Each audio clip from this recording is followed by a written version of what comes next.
Masih ingat dengan Yassin Limpo?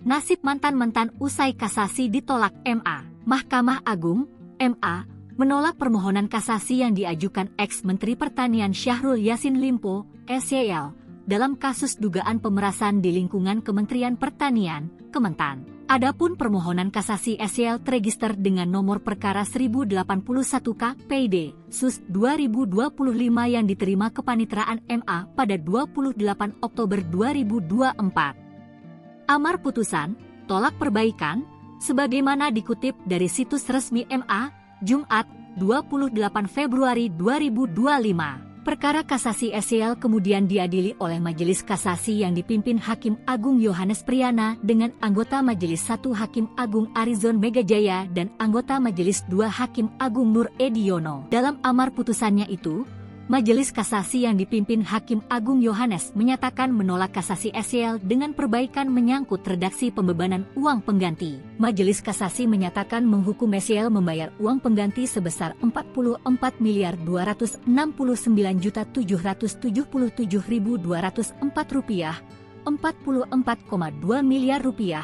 dan $30.000 Amerika Serikat. Dengan adanya putusan ini, maka SYL tetap dihukum 12 tahun penjara, denda Rp500 juta subsidiar 4 bulan kurungan, dan uang pengganti Rp44.267.777.204, Rp44,2 miliar, serta $30.000 Amerika Serikat sebagaimana dijatuhkan oleh Pengadilan Tinggi DKI Jakarta. Hukuman majelis banding itu lebih berat dari putusan Pengadilan Tipikor Jakarta Pusat yang menghukum SYL 10 tahun penjara, denda Rp300 juta subsidiar 4 bulan kurungan, dan uang pengganti Rp14.147.144.786 serta $30.000 Amerika Serikat.